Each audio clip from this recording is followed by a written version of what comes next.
He's one of the funniest and most successful comedians in the entertainment world, selling over 2 million DVDs and starring in over a dozen Hollywood films.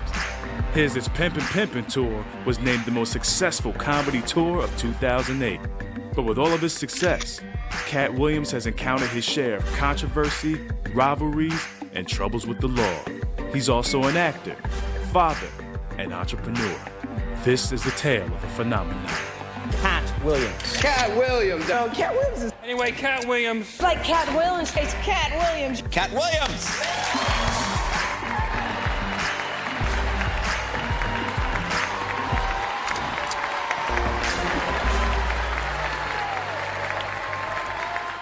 Katt Michael Williams was born on September 2nd, 1973 in Cincinnati, Ohio, and was raised in nearby Dayton. Williams grew up the child of politically and socially active parents and received outstanding grades in school.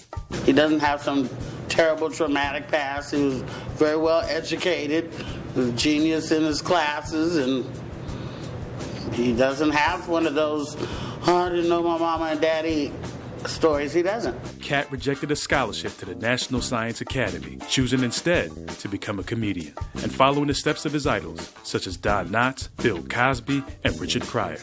Katt rarely speaks of his past, but he does talk about his parents in this rare interview. So the question was, has my family always been supportive of what I did? I mean, that's... I guess you could say yes, about as much as a family would be supportive of somebody trying to do something that doesn't give you a guaranteed paycheck and doesn't involve college. He spent the next few years bouncing around the nation, eventually performing at comedy clubs in the San Francisco area. I say I probably knew Katt 10 years before we even toured. When I first started doing comedy in '93, I had did this Bay Area comedy competition in Oakland, and I guess he saw me there or somebody did. So I would go to Oakland a lot to do shows back in the day, and Katt would bring me. The first time that I knew about Katt, he wasn't just called Katt. He was Katt in the Hat back in the day, Katt in the Hat. And the thing I remember is that everywhere he went, he just destroyed everything. He just was, it was like an explosion of comedy, and he would leave the stage and the mic would literally be smoking and people would be wiping their face and they had spilled their drink. Word of mouth spread and his popularity rose. He moved to Los Angeles and started to gain popularity at the comedy clubs. Like I said, I ran a comedy club in Moreno Valley Thursday night, and I would just go to LA and go to the comedy clubs and look for comedians to hire and bring out to my club. He's one of the people, my hand to God, that when I first seen him perform, I knew he would change the face of comedy. In 1999, Katt was hired to be the host of Katt House Live, a comedy review held at the Hollywood Park Casino.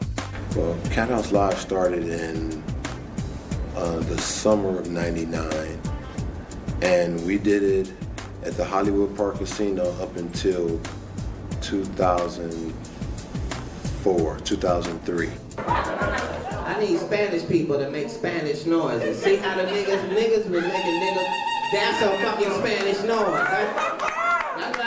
I know y'all know how to party. I stay around Mexicans. Y'all motherfuckers start the party on Thursday and party all the way through Sunday. Same goddamn song.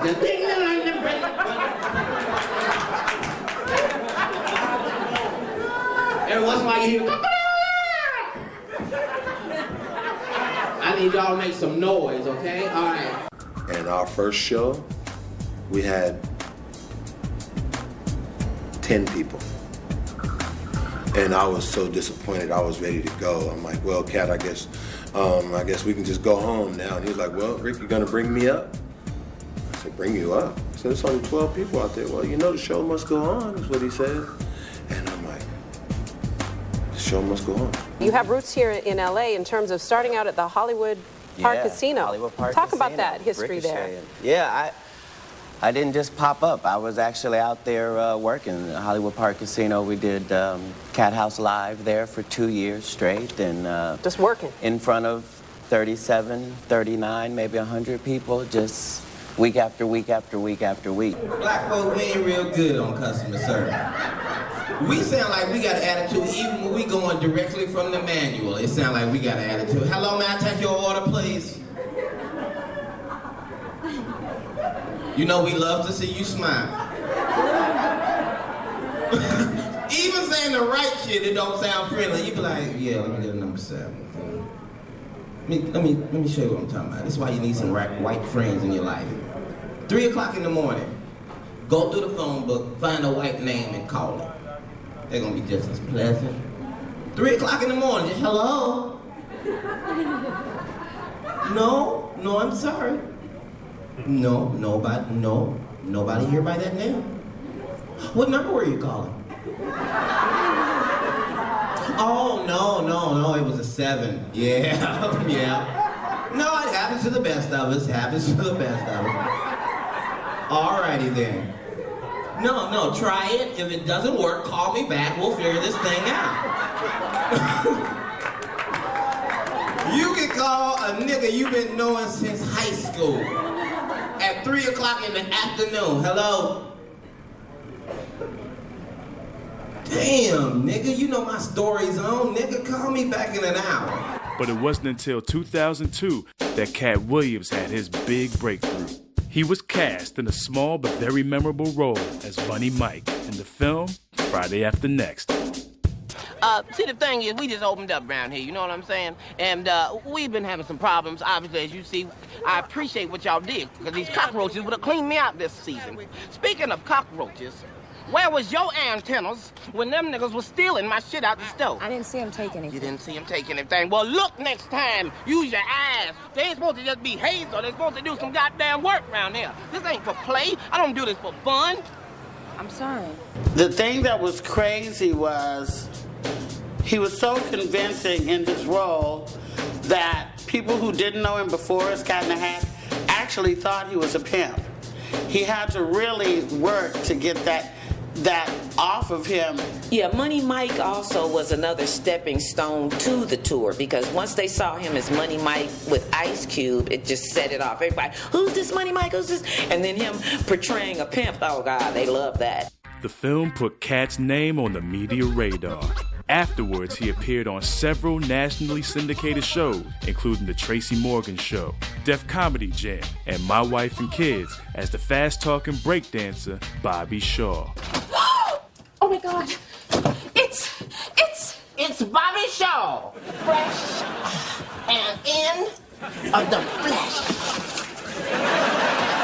How are you, Jay? Fine, thank you, Bobby. You are still one funky cold Medina. Appearing in only 3 episodes, Bobby Shaw left an indelible mark on the show. Sup, Shaw?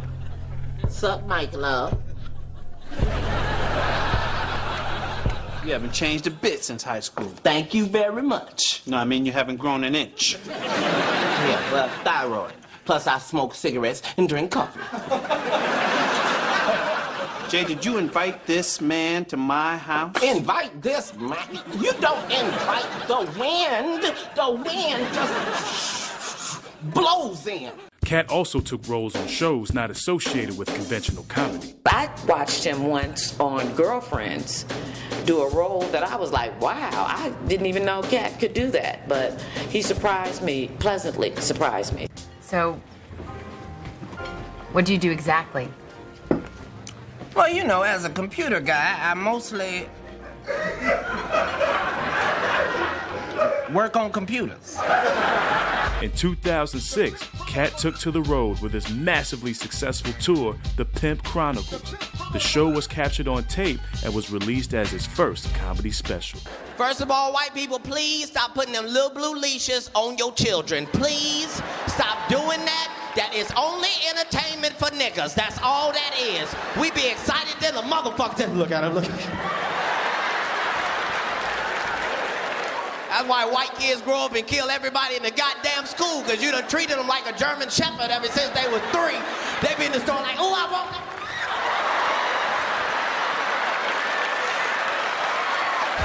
Filmed live in the ATL, The special included Snoop Dogg, Lil Jon, and scored a big hit for pay cable network HBO. Well, you know, as a comic, there's no other mark for you to hit. Like, there isn't a plateau that you go to that's higher than the 1-hour HBO special. So just doing one puts you on a very elite list of maybe 11 African-American comics. So just to be one of the 11 was good enough. And then for us to do the numbers that we did was wonderful. The DVD would go on to sell 1 million copies. Is your DVD collection in need of a pimp slap? Here's the man you need to see. This DVD is so pimped out, it's also available in alligator skin. By Katt Williams, The Pimp Chronicles on DVD. The secret of Katt's success was in his comedy. His jokes didn't just create laughs, they served other purposes as well. I think the reason why Katt's such a phenomenon is that he is totally aware of everything going on around him in the world, with people, with like, this is my gangster daughter, or this is the way, if I was, you know, stuck working a bad job at McDonald's, this is what I would do. You're going to learn something. Not only are you going to get some laughs, he's trying to educate, and you're going to find that he's well-spoken, and he knows his shit. He's quite articulate. Katt's comedy is extremely, rawly, unapologetically honest. He'll make a joke out of anything or anybody himself. It doesn't matter. It's all in fun. Katt explains his philosophy of comedy in this exclusive interview. If you're gonna be the caliber of comic that I am, there's got to be a lot of bullshit in your life. Just a lot of stuff and a lot of people watching and a lot of lies and truths and things that you saw that you weren't supposed to see and stuff you documented in your head, and your head has to work a certain way to be a really good comic. At this point, Katt was a recognizable face for millions. His manic energy, yet super cool persona made him a fan favorite. And though his fame accelerated at a fast pace, his graciousness to his fans never faltered. To this day, Katt still takes the time to sign autographs and connect with his fans. I think his fans is what really took him to that next level, because they saw the love that they was getting back from him. He wasn't all, no, I ain't got time. Or never did he not have time for a fan. If he had a show that he wasn't happy with, he'd give the fans their tickets. He'd refund them their tickets. Who does this? We were in a limousine in New York City one time, traffic, and there was a kid way 4 lanes over walking on the street and was yelling, Katt, I love you, man. You're my idol, Katt. Katt got out of the limo, which also sent the security out of the limo, went across 4 lanes of traffic, signed a boy's hat, took a picture with him, ran back through the traffic, got back in the car with these 2 big security guys following him. You think I get scared? See all my 6-foot fans walking up on me? Big women putting their mouth on me, and their breath is tart. I don't care. I love them all. The fans' devotion to Katt could sometimes be hilariously obsessive. Well, I remember one young lady, she came with a wedding dress and said she was going to marry Katt. That was really funny. Every show there's some fan, and I do a joke about it where I say, you know, the hoes be coming up to Katt. I know it's a hoe out there because it's a hoe at every show. You should see them coming after Katt.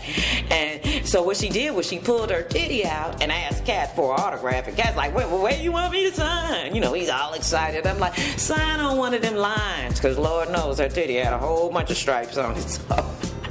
The big girls would, like, you know, squeeze him to death, and he'd be buried in big Atlanta bosoms, his little head sticking out, big bosoms all around his head. Standing at only 5 feet 5 inches, jokes made about his height are common from both Katt and his friends. But I've been short all my life, and I've been beat down by more than 6 people at a time. Katt Williams. When did they start selling pimp clothes at Baby Gap? Jokes about his use of marijuana would prove to be extremely popular with his fans. Well, the marijuana jokes are based on extensive research by all of us, and they come from a place of love and appreciation for the plant. And that's all I'm going to say about that. Some of y'all just need to smoke some weed and see if it don't help the quality of your motherfucking life. I know, I see some of y'all. Look, I understand. If you ain't smoking weed because you got a good job, then by all means make your paper, boo-boo. But if you ain't got no job and you not smoking weed, I don't know what the fuck you are doing with your life. I really don't. I really don't. Don't give me that shit about it's a drug. It ain't no motherfucking drug. I done the research. It's just a plant. It just grow like that. And if you should happen to set it on fire, there are some effects. But that's not the same as drugs. Drugs, you got to do shit to it chemically. You got to add baking soda, water, stir it up. I don't know the recipe. I'm just saying. It's some shit you got to do to it. Well, why the fuck is it illegal? I don't know. Aspirin is perfectly legal, but if you take 13 of them motherfuckers, it'll be your last headache. Long as you been living, you ain't never heard of a motherfucker overdose on marijuana. You might have thought that nigga was dead. He ain't dead.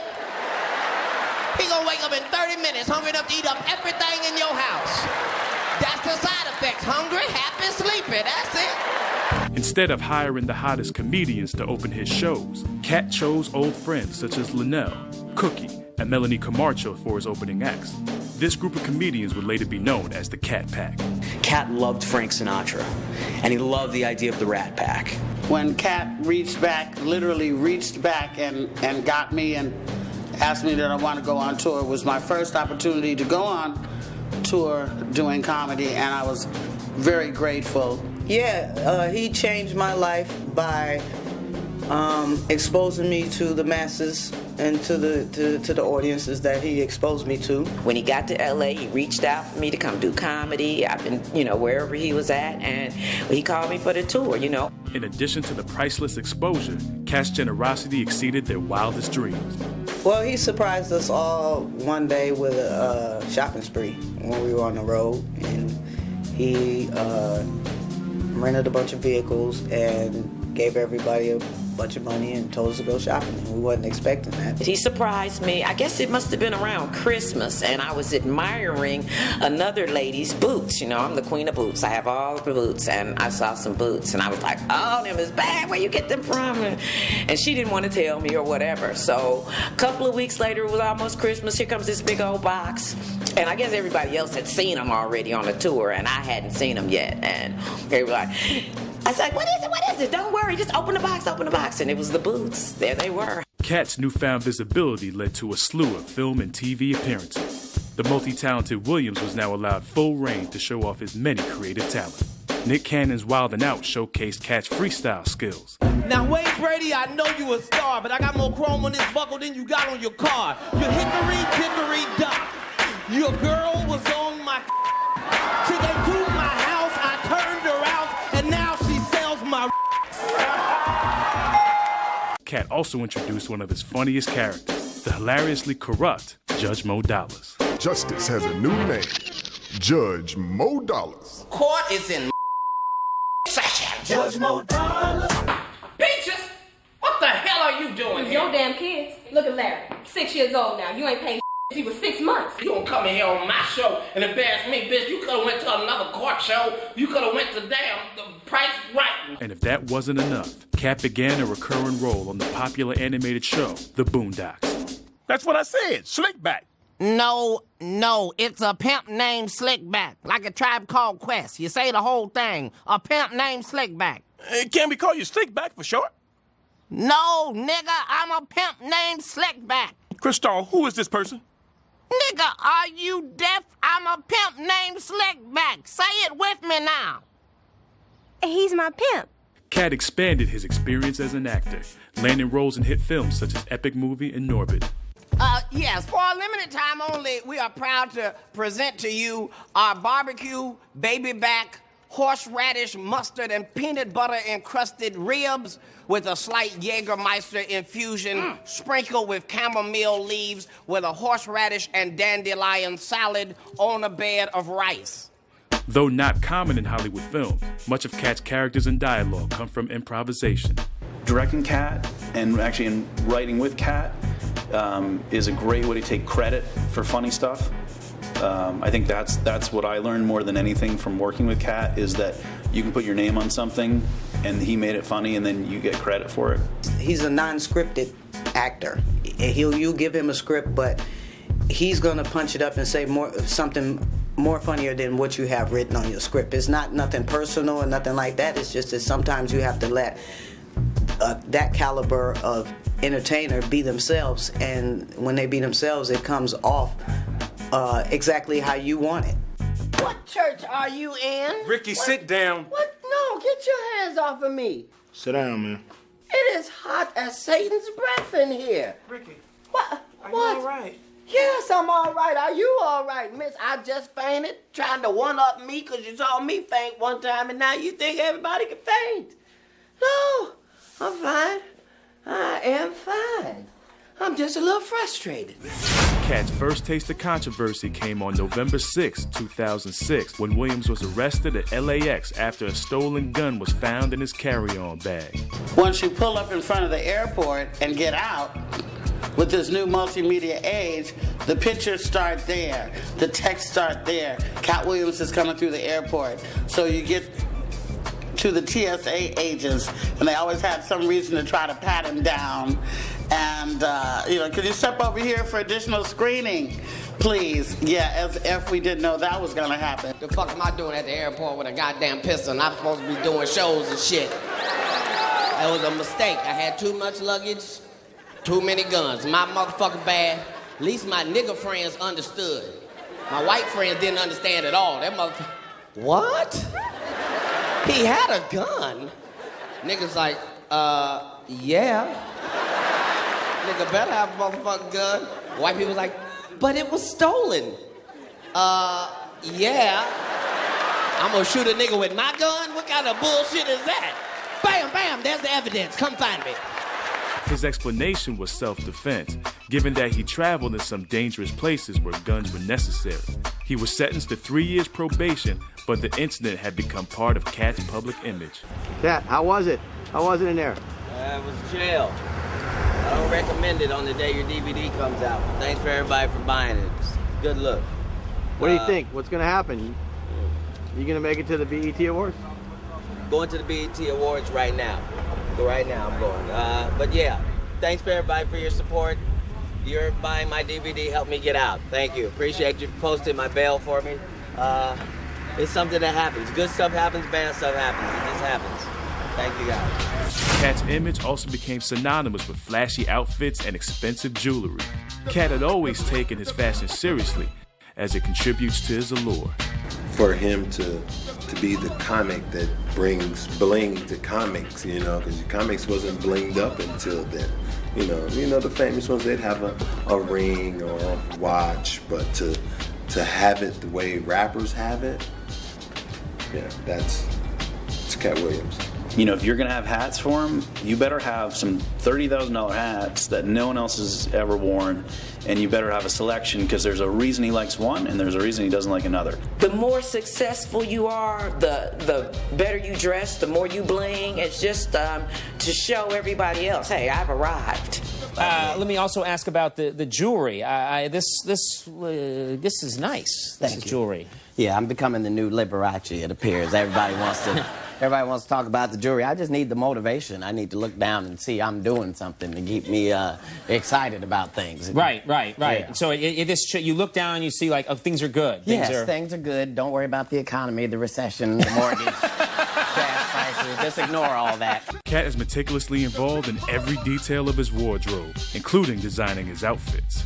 But like something wild, like the color didn't do us very much with this service, and if we can keep it open where I can showcase a belt even with the tux, that'd be cool. I mean, we found one pair of tuxedo pants that actually has a belt, which makes it, which brings it into another century, because then you can have the gaudy diamond encrusted belt with your tux. Katt's fans might wonder what lies behind all of the diamonds and expensive clothes. Katt's public persona and his private persona are vastly different. His public persona is he's got a bunch of bravado and lots of diamonds and flashy clothes and cars and all that stuff, and that's him. But on the other side, He's extremely intellectual. He's very well read. He's very much up on his politics. He's a lot quieter in person. He loves children. He loves home life. And he has a really huge heart. If you ever meet Katt, he's going to want to play basketball. He's going to want to shoot pool with you. He'll pitch horseshoes and they miniature golf. He's a competitor, and he's a life competitor. He competes for life. You might not expect it, but he's a nice guy. He's a polite guy. He's respectful, but at the same time, if you don't respect him, he's not going to be happy. There are a few things guaranteed to make Katt happy. One being a popular dessert. He loved apple pies. We would stop in McDonald's and get like $10 worth of apple pies. Another of Katt's favorite indulgences is a popular beverage probably helpful for his endurance. The blue Gatorade. Yeah. I don't think he could live without the blue Gatorade. A sign of his increasing stardom, Katt was given the prestigious role of MC for BET's 2007 Hip Hop Awards. But Katt created a media storm of his own when he arrived on the red carpet in a shiny pink suit with a noose wrapped around his neck. Like when the racists were putting them nooses on black university professors' doors and shit and hanging the nooses off of trees and shit, and I got fucking mad and put a noose on my neck and walked down the red carpet of the Hip Hop Awards. I was trying to say, niggas ain't scared of rope. It's the fucking hanging we had a problem with. So if you not gonna hang a motherfucker, then what the fuck is you putting nooses around trying to scare some goddamn body for? His display seemed tasteless and insensitive to some members of the black community. He was baffled by the reaction, but didn't apologize for his behavior. Aside from court and controversy, Katt showed a softer side to the public, sharing details about his role as a father to 8 children, 7 of whom were adopted. He has his son Micah, of course, his biological son, and then the woman that he had a child with, had more kids. And Katt just didn't want his son separated from his sisters and brothers. She had a substance abuse problem, and the kids were all going to be going through the system. So Katt adopted all of her kids, got them back out of the system, and got some before they ever went in. I'm gonna say a word. You tell me the first thing you think about. Ready? Muffins. Pancakes. All right, and here we go. Syrup. Pancakes. All right, breakfast time next to the bacon. Syrup. Syrup. Katt jokingly refers to his family life in both interviews and his comedy sets. I know, it's crazy. You try to do something good with your life, but adoption is such a crapshoot. You never, It's just like reaching in a bag. You're like, come on. Oh, no, that's a murderer. That's a murderer. No, it's wonderful. It's good for being a father. And I didn't have to go all the way to Africa to find these. These were... Right here.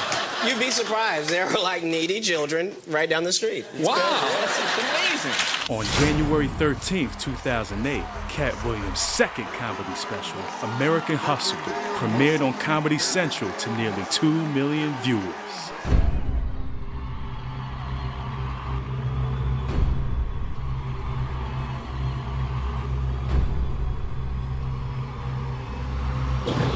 God damn it, what's going on, Chicago?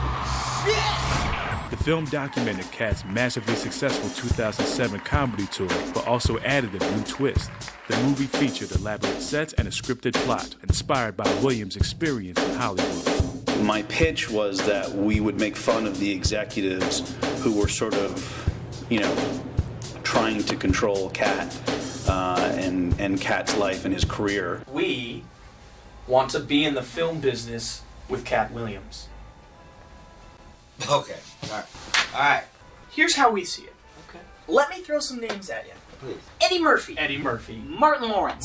Tyler Perry. All took their motherfucking career to the next motherfucking level with one device that makes a good movie into a great movie. Okay. Fat Suit. No, sir. No, sir. With all due respect, This is my bus. I will do it alone. I do not need backup or anything. I am right on it. Right on it. I got my weapon in my hand. I'm in hot pursuit. I promise you that. Excuse me.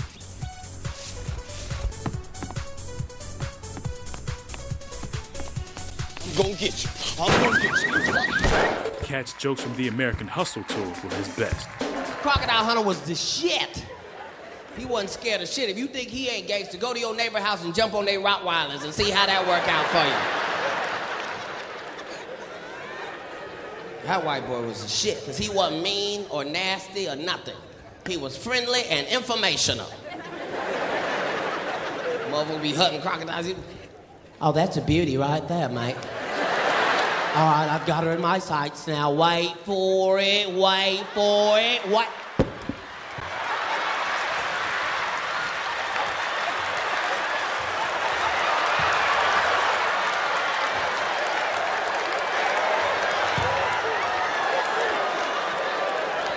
She tried to do the bloody death roll on me. Did you see her try to roll?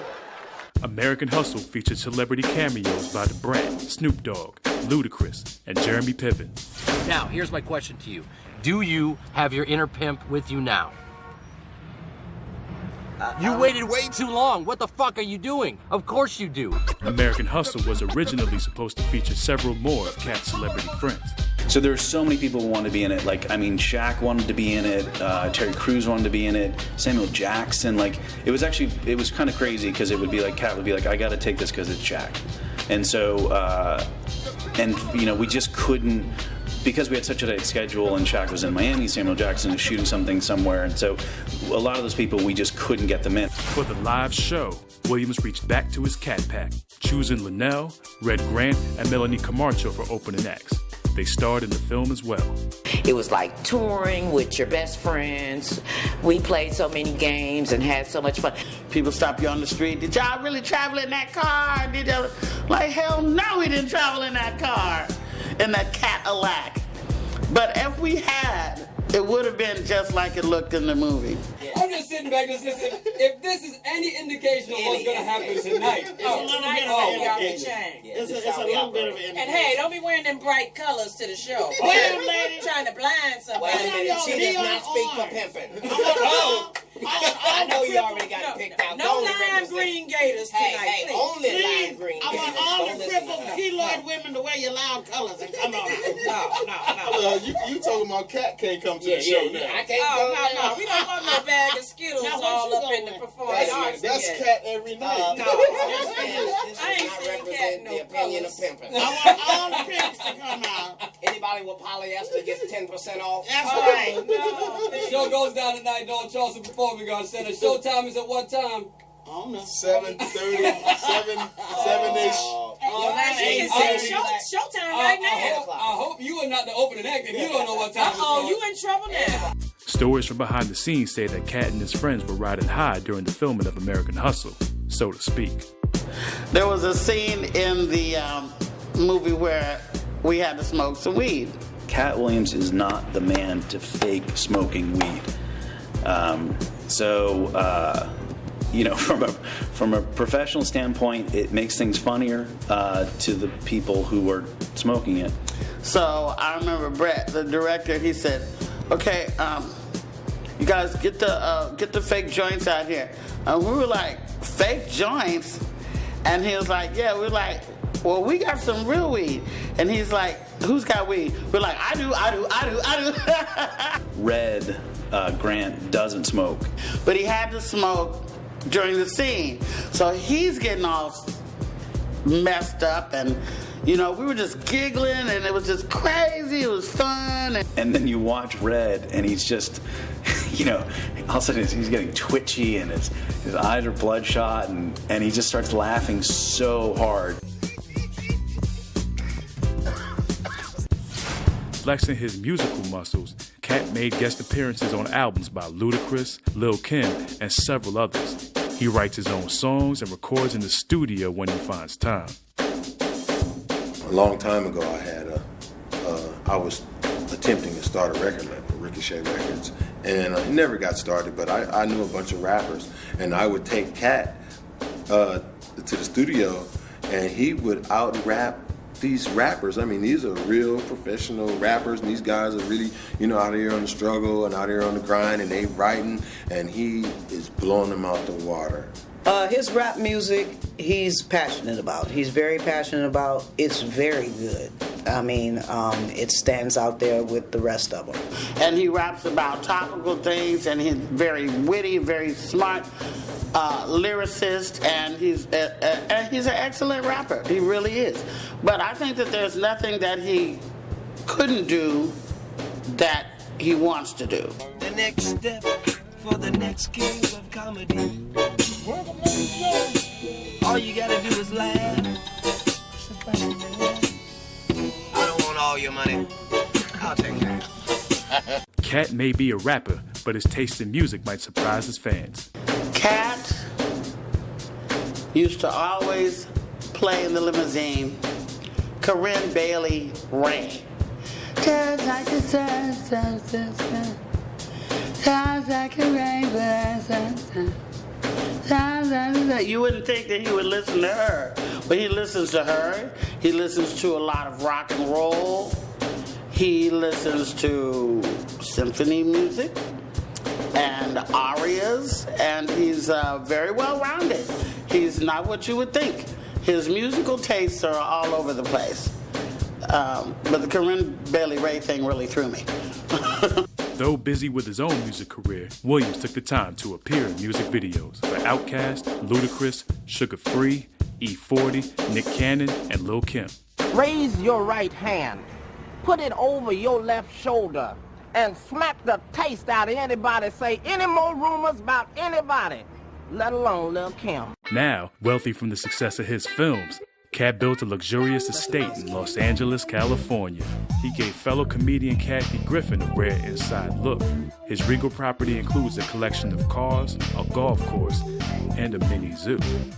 Katt's living style is extravagant, lavish, to say the least. And you wouldn't believe that he waters all of his plants. He takes his little, he waters all this, he loves it. He got a green thumb. He's a big kid. He got lots of toys, which are cars. He got lots of toys. He likes to play. And dogs. He's a dog lover. He's got plenty of dogs. You'd be scared to go over Katt's house, all the damn dogs around. Fresh from the success of American Hustle, Katt hit the road again with an all-new show. In a historic year, only one man has the courage to take on Washington and tackle the big issues. Selling out several nights at New York's Radio City Music Hall and other large venues, It's Pimpin' Pimpin' was named the #1 comedy show of 2008. The DVD would be his fastest selling yet. It's Pimpin' Pimpin' showcased a different side of Katt, including a new focus on politics and the then upcoming election. The Pimpin' Pimpin' tour, he got political maybe because the election was coming up, but I think it's just the subjects that people want to hear that you have to touch when you're a comedian. All they want to talk about is the election. The election, it's time for a new president. I think first we need to celebrate the fact that Bush ain't gonna be president no goddamn more first. This motherfucker. I don't understand. How the fuck do you get a job and fuck up everything? Everything? Everything. This motherfucker has fucked up everything. Gas, water, air, everything. And he's not just stupid. Bush don't even give a fuck. He won't even try. At least if you stupid, you should try. He don't even try. I don't even know why he go to the press conference. He don't even be talking about shit they even be talking about. They just, what do you think about the problem in Darfur? You get on that horse, you gotta ride it. Who the fuck asked him about a goddamn horse? Then he walk off like he done really said some shit. Opening for Katt on the tour were Cookie and Big Les. Big Les's high-energy antics made for a memorable act. Yeah, let's start with the 2 serial killers. Who the fuck y'all looking to kill? Who the fuck you looking to kill, motherfucker?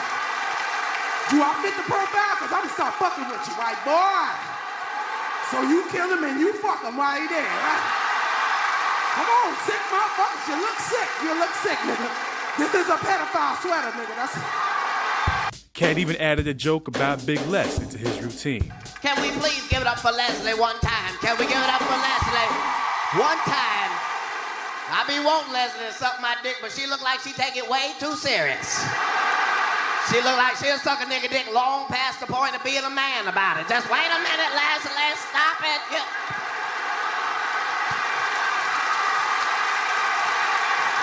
You're hurting me, Leslie. There's nothing else in there.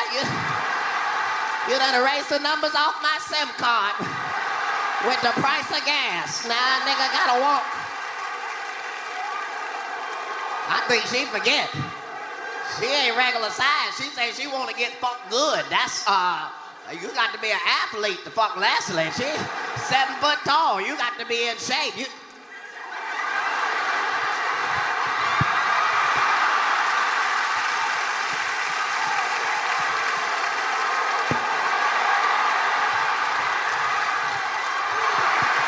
Put your pussy down. Put your pussy down. I fucked up both your hamstrings trying to fuck with Leslie and shit. Marketing for its Pimpin' was unique, as the studio created animated shorts using audio from the comedy show. The clips have generated over 1 million views on YouTube alone. First of all, white people, understand this.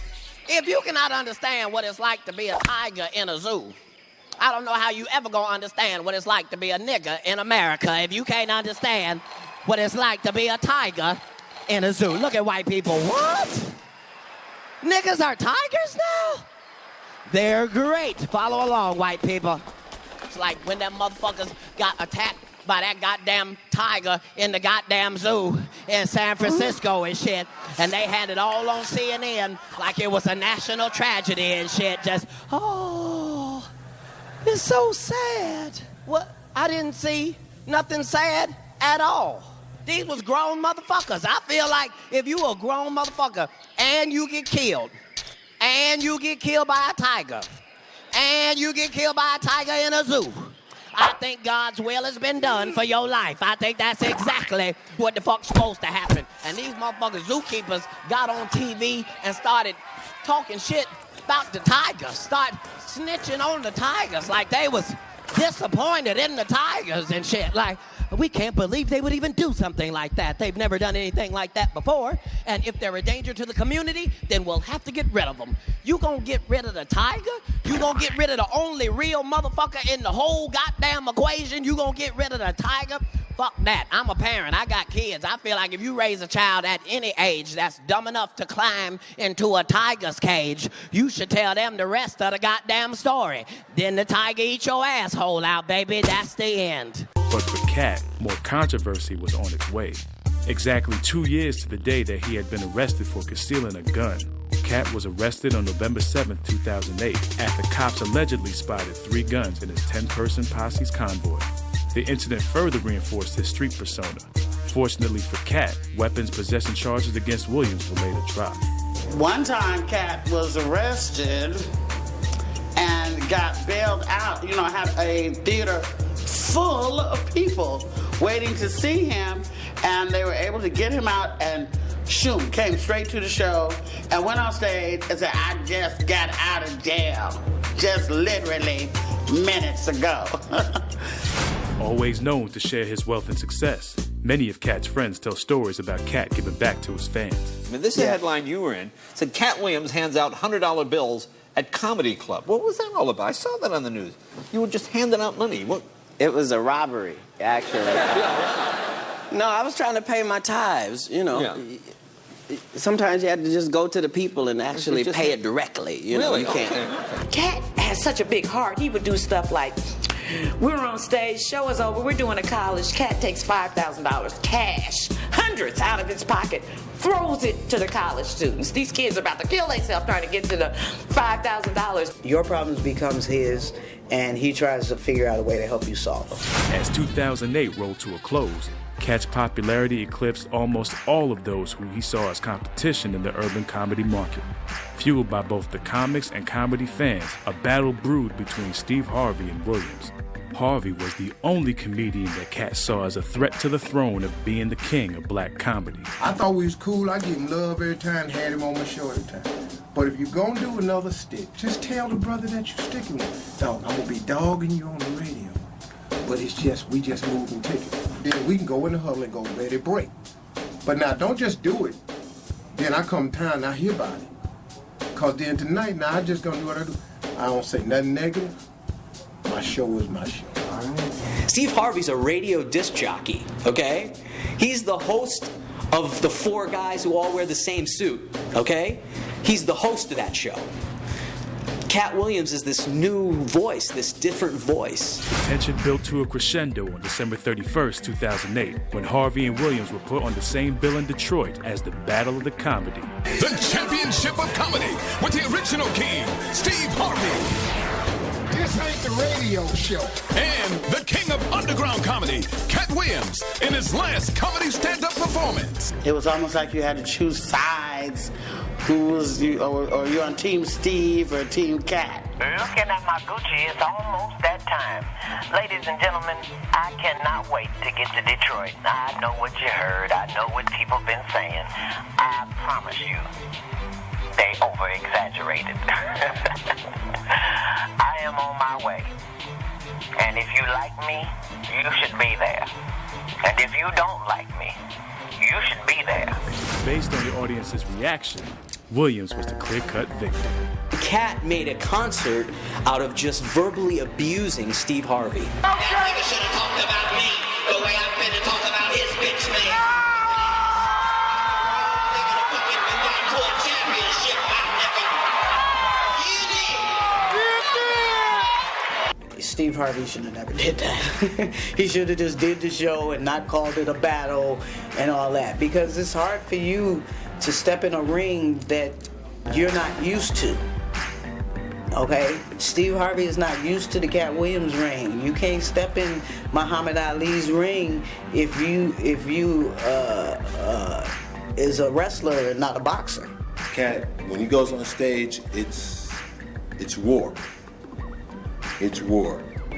And normally it's just a war of jokes. It's not directed at a person or, you know, it's just jokes. And I don't know how it got to that level, but it was just joke. It should have been just jokes. That night also served as another important landmark, as Katt announced that he would make the show his final stand-up performance, citing wear and tear on the road, the need to keep his family together, and a desire to help young up-and-coming comedy acts get their start. He speaks about his retirement in the following interview, his final on the subject. I'm retired. That means I'm done. That don't mean if something else comes down the pike. What comes down the pike? The opportunity to do stand-up again? Mm-hmm. I've been doing stand-up for 18 years. That's long enough to have a baby and get it out the house, right? That's true. A lot of this retirement time, it was just that it's a good time for my children, you know? And they already gave so much to comedy. I knew that he wanted to expand himself and do other things, but I never knew that he would step down from stand-up. You know, sometimes when you think you've done it all, it's like, what next? You go out on top or come back and go down low. So, you know, I guess he want to quit while he's ahead, I'm assuming. I think he reached the point that he wanted to reach. But will he come back? I don't know. I think Katt decided to retire because he got tired of all the stuff that goes with a tour that big and with the business. I don't think he got tired of doing comedy. I don't think he's tired of doing comedy now. I don't think that he'll never do comedy again. I don't think that. But I think when you get that big and the deals start coming through and the lawyers start coming in and the lawsuits start coming in and people want to take advantage of you and the jealousies start to play in, a little haterade gets sprinkled around, all that stuff can be pressure. It's hard to trust somebody in this game. It's hard, you know.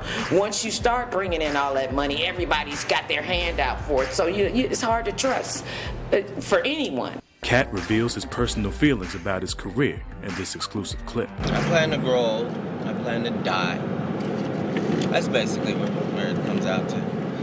Future plans otherwise are, I had a lot of future plans. Very few of them have anything to do with the entertainment business, just because you don't know. And I know that's a common question, just what are your future plans? And I'm supposed to say, well, I'm going to do some more movies, and I'll be making $20 million, and I've just got these TV shows, but those aren't my future plans. My future plans are to be 45 and working whenever the fuck I want to work. In November 2008, Katt Williams' name flooded the news yet again. That is Katt Williams trying to check into a motel in Sumter. The same Katt Williams who's a world-renowned comedian known for his raw humor. So what was he doing at the Mount Vernon Inn in Sumter at 8:30 Friday morning? Wanted to have a room for a couple of nights. Marion Donning had no idea who he was. And when I asked for his ID, he started to look in his pockets and couldn't find his ID. Technology is the reason Katt's in the news so much. Everybody got a camera on their phone or with them so they can film this stuff, download it onto YouTube, then it hits news. Marion says Williams then started to lose his composure. You can see him squat by the door. I just wondered if he was all right. Marion says the two men left the hotel without checking in. However, his troubles had just begun. The following year, Katt was arrested in Coweta County, Georgia, having been charged with burglary. Channel 2 was there tonight as a throng of fans greeted comedian Katt Williams as he walked out of the Coweta County Jail. Williams is facing burglary charges, and tonight he's defending his name. Channel 2's Eric Phillips spoke one-on-one with Williams. He's live in Coweta County with what he's saying about the arrest. Eric. John, I met up with Katt Williams after he was released from jail this evening, and he told me that he did not resort to stealing when he was homeless, and he certainly would not do so as a multimillionaire. He's broken into a house. He stole some jewelry and coins. We don't want no coins. Black folks don't even collect coins. We want some coins, but we don't want no coins like that. And he wears like $30,000 worth of jewelry in the bathtub. Why would he want anybody's jewelry and breaking into a house? From what I know of my friend, there's always an explanation. Williams says he did break a pane of glass in the caretaker's home while he was away, but it was so he could turn on the lights so that horses on the land would not become frightened by their own reflection in the glass. He says the accusations are bogus. Katt reveals his side of the story in this exclusive interview. I'm saying I got to be the only cat burglar that steals stuff worth less than everything he has. This is their car. This is their house. This is the total of their life. And what they told the police was that I stole a $5 cedar jewelry box from them with 6 collectible coins totaling $100. I can say that, I don't think none of it's true, and a lot of it I know not to be true. So I think that, they twist a lot of stuff, that's what the media does. They twist up everything. Williams resurfaced in the news just a month later, having been arrested for disorderly conduct at a Walmart in Georgia. Police were called to an area of Walmart today after someone reported a disturbance involving comedian Katt Williams.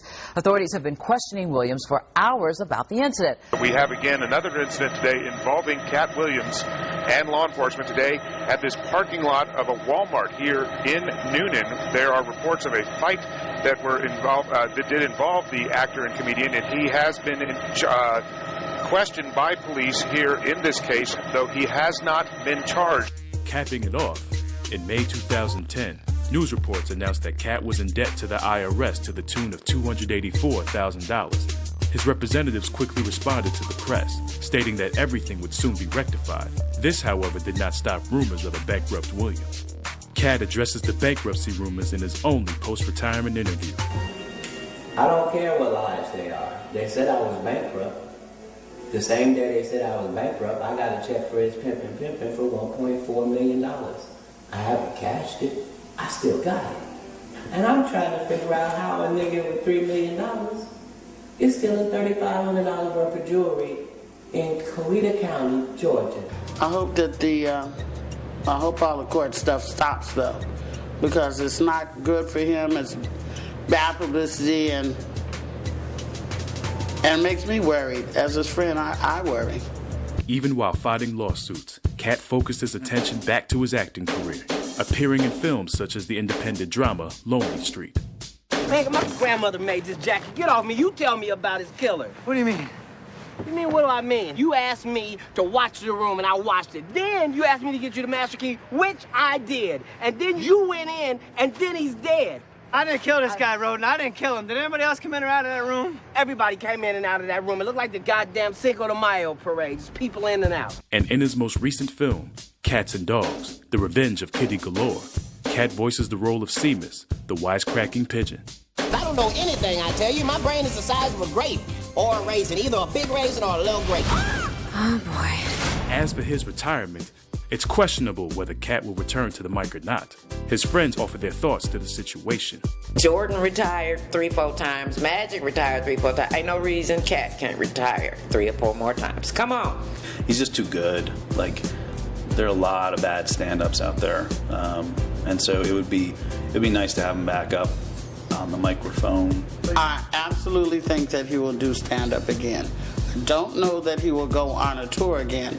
I mean, it happens to the brothers. It ain't gonna happen to me. If I get fame and fortune like that, I'll be. But look at Chappelle and look at Martin and look, people just they walk away because the pressure gets to be too much. And actually, the simple life that you lived before, you yearn for that again. Life is change, and people say stuff like, "Don't let the money change you, don't let fame change you," but that's when you're not trying to be changed. I'm trying to be changed by all new circumstances. So it would be ridiculous for me to get money and fame and not change, because otherwise, what was the point? If I was going to stay the same, I could have stayed in the same position. Regardless of his future, Katt has already earned his important place in the legacy of comedy. Years from now, my grandkids and their kids will be still loving Katt Williams like they did Richard Pryor. Red Fox, Flip Wilson. There's just nobody that has caused a stir like this since Eddie Murphy. And I think he earned every moment of it. It's unclear where Katt will go next, but one thing is certain, he'll do it his way. Should we get to a certain point where we make so much money that we should not complain about anything? I would hope not, because that's probably when your money stops. Because complaints generally mean that you're not happy with the situation, and as a comic at least, money is not conducive to what you do. Like, the laugh comes from the struggle. So, I try to complain as often as possible because I'm never comfortable, and I think you want to stay uncomfortable as long as you can. Whenever he decides to hit the stage again, his fans will be waiting. Hey, Katt, where are you? This right here, nigga, this right here, that's Katt Williams. This shit right here. This shit right here, right. That dude right there, that dude right there is a funny individual. Look, gorgeous little man. Chi-Town is out here by the masses waiting for you. Pimp down! Katt Williams, I love you! I just want to say, Katt, if you see this, I love you very much, and keep being you, and never let anybody stop you from being you, because you are the reason that comedy has changed faces in the last 10 years. And I think that everybody is just mad because they can't keep up with you. I just like him. I think he's the hottest comedian going. Yeah, we just like Hold on, sir. Thank y'all. Appreciate it. All right. I don't know if anything will ever parallel the excitement that we had being on that tour, and the places we ate and the things we saw and the places we stayed. It was something I'll never forget, and I will love that boy until the day that I go to heaven. And I love you, Katt. Yep. Thank you, man. I appreciate it. Katt Williams, the best comedy is. He was Dipset. I mess with The Rock. You know what I'm talking about? And he funny. So we gonna enjoy the show. Keep it when he reached back and got me to come out on this tour, he showed me love that nothing can break. There's nothing you can do. I don't care what they say about you in the news. I know you. I know your heart. I was there. 100 cities. I know you. There's nothing you can say to me, Katt. My love forever, for always, always. Whenever you need me, holla. You know the number. It ain't changed. Give me a buzz. Friends for life, Pooh. I love you. I love you, Katt.